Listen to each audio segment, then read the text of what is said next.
right, check. We're good. Great. All right, thank you, Ms. Moore. Yeah, I appreciate you taking the time to meet. So I tried to find the lesson plan for this week. Okay. It's actually, Is it on a different draft? no, it's in my drive, but Is I feel like it's hard to find because I've got chemistry and environmental science in Maybe there. that's right. So I found the one. I just went based on the objective that you had on the board. But if you're telling me it's uploaded, Well, and this one was also a reteach because the data was not, like, they just hadn't mastered it yet. So I wanted to go back and like hit those notes again and get some practice in. Was the goal. No, that sounds good. And to frame what we're going to do, so we'll talk about the lesson, we'll talk about one specific driver to focus on, to make some adjustments to improve instruction and student learning, and then we'll practice what that would look like in a future lesson. And then I'll get you back to class. Sure. Okay, so thank you again for taking the time. Here's just a capture document I put together that's aligned with what we're going to talk about. Okay. So if you wanted to take notes, Sure, that's great. here you go. But before we dive into the lesson, I do want to commend you for using the interactive notebooks. I know we talk a lot about, especially in science, project-based learning and voice of our scholars. So using those notebooks really helps facilitate that. Can you share with me one benefit that you find using those interactive notebooks? I mean, students start using them as a reference, and so they, they're like, oh, wait, we did this, and so they'll flip back, and so they have it. They're also proud of it, and anytime that they're proud of something they made in class, is awesome. But they also take them a lot to their QLCs or SLCs as artifacts, and that's cool. But really, they use them as a reference, and then it just, it keeps hands busy. It's a way to engage. There's lots of color in there, and lots of texture in there, and foldables and things like that. And I find that it's helped retention and just it's a reference for them. That sounds great. I appreciate that. I think you're doing a great job using that as a lever. The one thing I wanted to talk today a bit more specifically was an I do portion of the lesson. So after they were done with their do now, you had them tape it in. The language that you were using to specify what you wanted them to do in model, that's something I just want to take a closer look at. Okay. So when you're considering a lesson, what do you consider the components of the I do portion? So just a model. So I will either work a sample problem or outline vocabulary and proper usage of that. Give an example or show an example, like with a demo that I do, or maybe a video, something, some kind of piece to that, notes, something. Great. So how do we align what you just said, which is all right on, with the meeting and objective? How do the two of those go together? With meeting and objective? Yeah, so you have your daily objective, which you want your scholars to do. And then we go into that do now. How do you overlap the two of them together? Or I'm sorry, the I do supports meeting the objective. Gotcha, the I do. So, I make sure that they, in that portion, I try to make sure that they have the tools that they'll need to master whatever we're talking about that day. That's great. So we're talking about having skills in order to reach mastery of that objective. And as you mentioned, it's a matter of modeling, giving them a sample so they get there. So let's take a look at the, I have your objective focus right up here. So you said by the end of the lesson, students will describe the formation of ionic bonds and the structure of ionic compounds, demonstrating mastery by a score of 80% on an exit ticket. So knowing that this is what your objective is for the lesson, let's think about the work that they did in their interactive notebook. When I saw that one, this is the sheet that I think they were working on, this ionic bonding sheet when I was there. Okay, great. So let's consider the language you would want that to use to help them to meet this objective while they're doing that work. Okay. So what would that look like? What would you think? So, so if we're looking at formation of ionic bonds and structure of ionic compounds. So this portion of the lesson is about this piece. Okay. And then the portion, of course, we had some disruptions and we didn't get to this piece of the lesson. Okay. So we actually, that was in the modeling piece that I do, you do, we do sheet that they also have. So that is this piece. So it's two separate pieces. So this is about formation of ionic bonds. So, we wanted to talk about, in order for ionic bonds to form, you have to form ions first. And this refers to how actually ions are formed, what charges they'll hold, and it's really a review from things back into this. Was it a matter of the vocabulary or the concept? Or both? I think some of each. Okay. But I really think that it was the practice of, I lose this many electrons and this is my charge, and those sorts of things, like the actual working the problem part. Okay, that makes sense, because I scripted out something that you could have said, but knowing that you only got to this portion of it, I don't know how relevant that would be. Okay. So focusing on formation of ionic bonds, you broke it down first. You said first they form ions first and then form bonds. Right. So that definitely would go back to what your objective would be, but it's just a smaller portion of it. Right. Okay, great. So let's take a look at what the lesson was. Sure.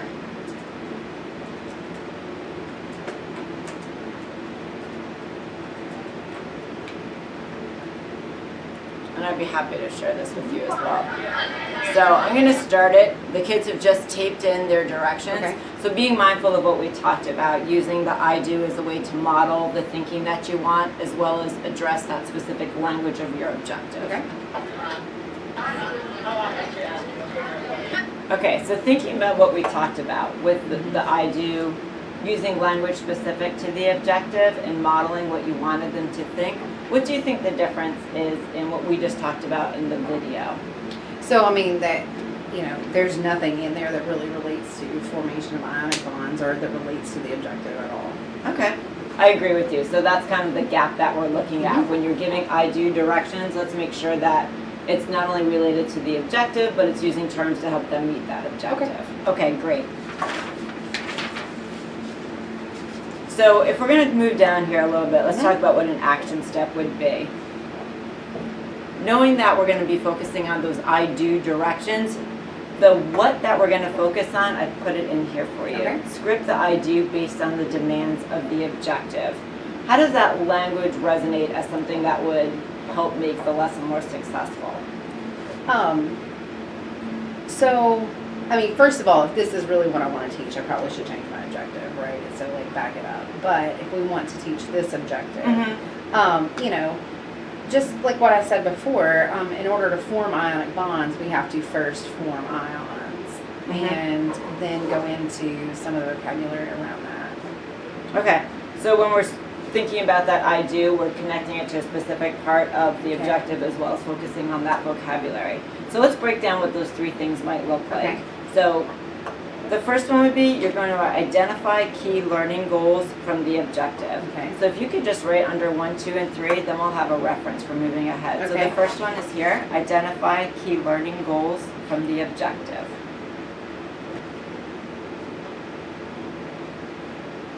Okay. Great. The second one is script specific language.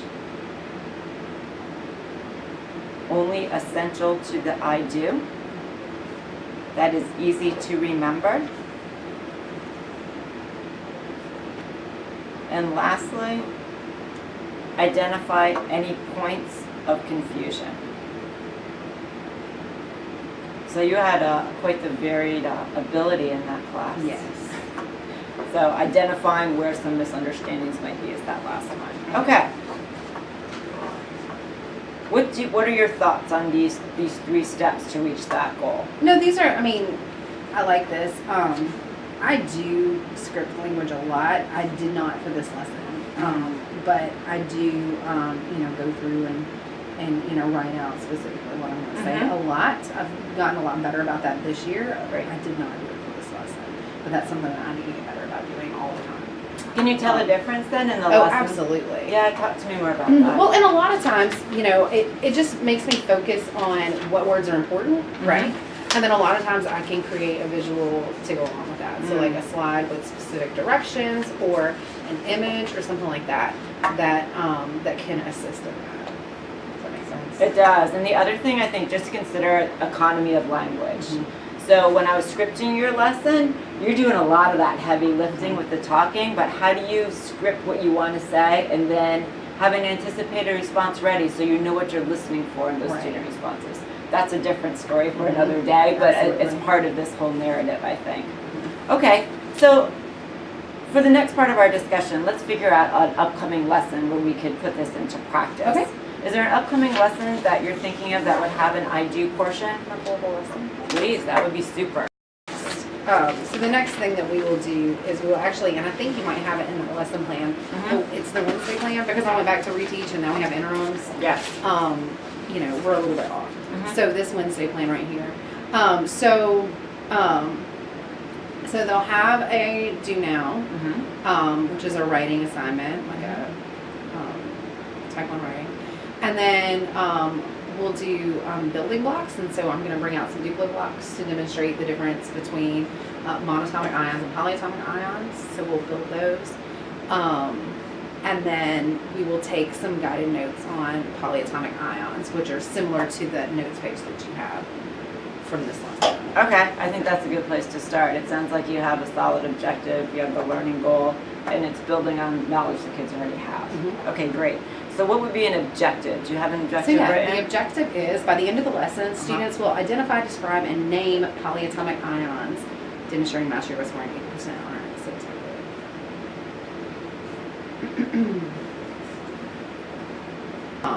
As far as the I do release portion after that, does that I do connect to one part of this objective, or is it a broader approach? yeah, it's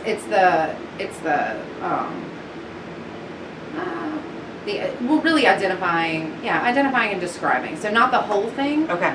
So because we won't be at naming until later. Okay. And we will kind of introduce naming at the end and then take it another step forward in the next lesson.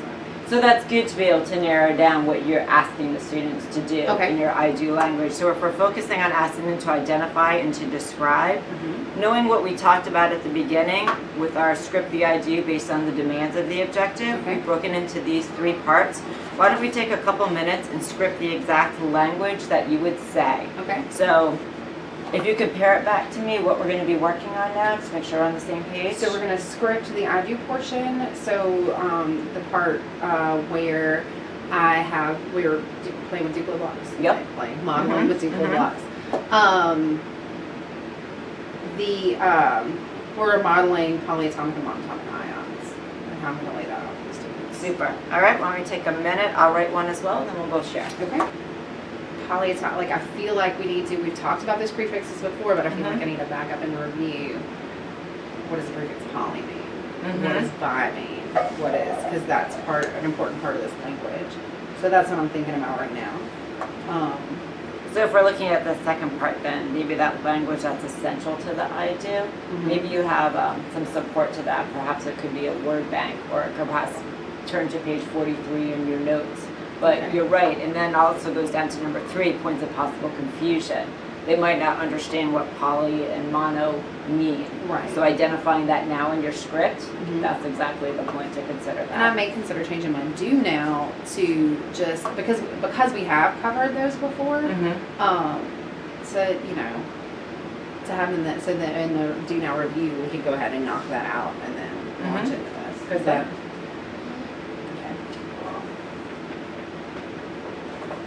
All right, great. What was some of your thinking you used to approach this activity? So in writing this or in general? Yes. So just, they're going to have, anytime they have something in front of them that they can be off task with, like getting to the point, like getting the instructions out there is, as quickly as possible and as clearly as possible. Yes. Is important. Right. So like this is absolutely when I script my language. It's like when I have some kind of hands-on, because it's really important. Great. Otherwise. So you talked about a couple of things that were important. The clarity of directions and the conciseness of the directions. And it sounds like also the expectation of being the scholar, not to be throwing projectiles across the classroom. Absolutely. Okay, so what's number 1? So I just wanted to say, introduce it. Today we will model 2 different types of ions. Just, that's it. And then I want them, so my next step is each block in front of you represents an atom. Put them together to model a binary compound. And so I want them to think about, I'm not going to load it too much because I want them to do the thinking about, what that looks like. Okay. What about the language from the objective where you mentioned polyatomic and monatomic? Would that be mentioned in the script as well? So yeah, and so yeah, binary compound, polyatomic compound, and then yeah, polyatomic ion. So that's kind of the further question. Okay. So would that be that? Are you on number 2 then? You're scripting the language Yes. essential. Yes, but I could add in the first one, say we'll model 2 different types of ions, and then talk about polyatomic and monatomic ions. Is that? Because I'm thinking you want to get to that objective as soon as possible. Mhm. So if you're giving them the task to do, Okay. they're hooking that learning to the bigger learning objective Okay. earlier on than waiting to, okay, I'm doing a test now, and then you're backloading what you just did. Excuse me. Instead of being very deliberate with your language, like you talked about before, vocabulary is something they struggle with. Mm-hmm. So if you're giving them the vocabulary as they're doing this activity, it's giving that term some context. Okay, that sounds good. Okay. I like that. What do you have for 3? Possible confusion? So at this point, since they're each individually working with something, Mhm. go around and observe individual students and ask them questions either as individuals or as pairs Mm-hmm. in small groups. How do you know that's a binary compound? What makes that a binary compound? And then take it one step further. So if this block has a charge of this, of Mhm. -1, and this block has a charge of -2, Mhm. what's its overall charge? Mhm. Or if this block's positive and this block's negative, what happens? Like, how do we think of this as a unit then? Okay. So I'm hearing different terms. So is there a consistent terminology that you want to be using in all of these directions and throughout that lesson? Okay, so what? Maybe we make a list of the key terms that are related to this, Sure. and then we can get rid of the secondary Okay. terms and then know which terms to focus on. Okay, all right. So what you just did now is it very quickly you were able to, within the framework of trying to use that economy of language and prioritize that vocabulary, really narrow down what you want to say to closer align to that objective. Absolutely. Super. The one thing when you're doing that discussion or however, whether it's in pairs, you're going to have a capture sheet for them? Yes, Are they going to write it's that on down? Yeah, Okay. it's It's a- associated with the.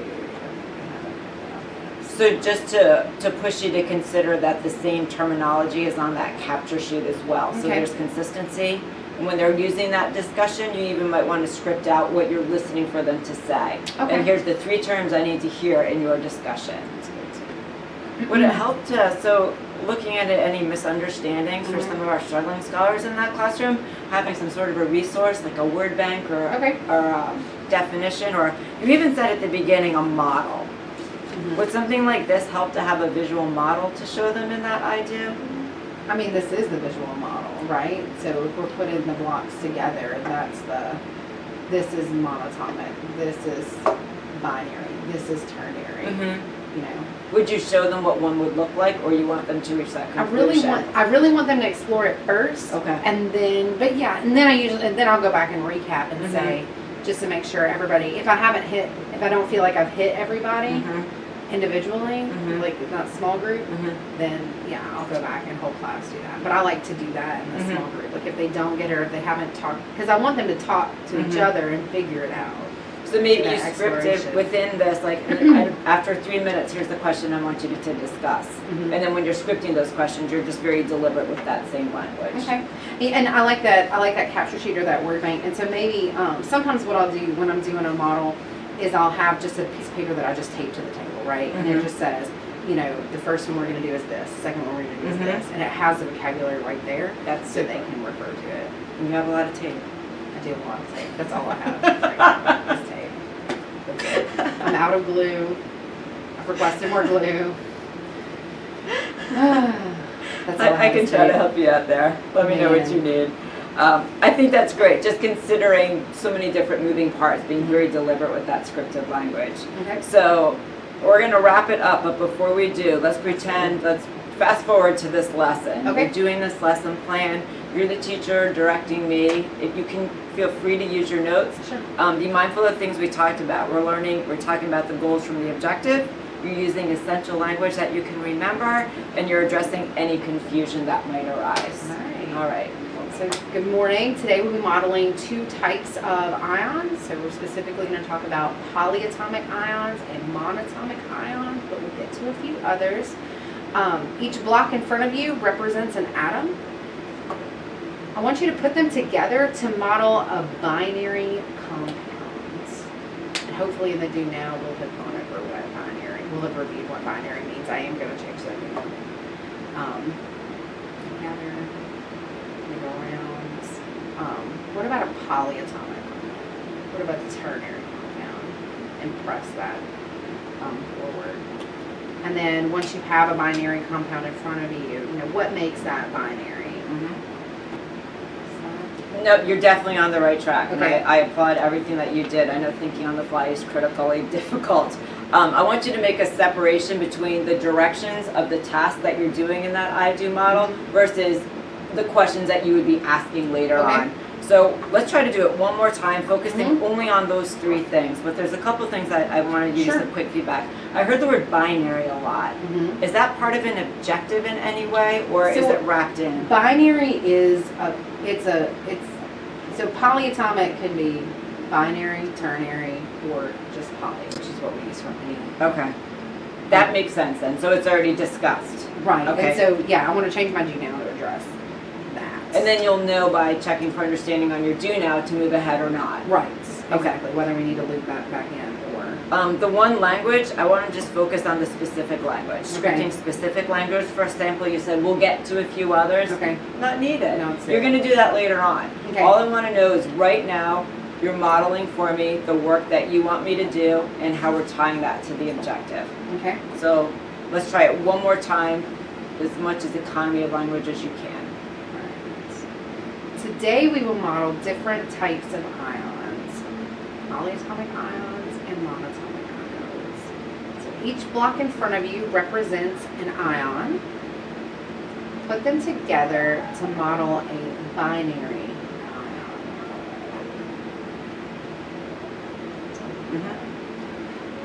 Put them together to model a polyatomic ion.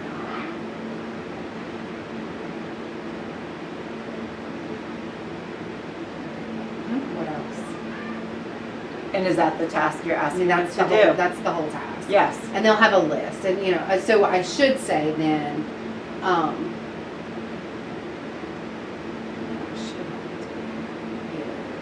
have, like you said, a capture sheet and have them draw. So if I do that, each block in front of you represents an ion. Put them together to model a binary ion. Draw what you built on number 1.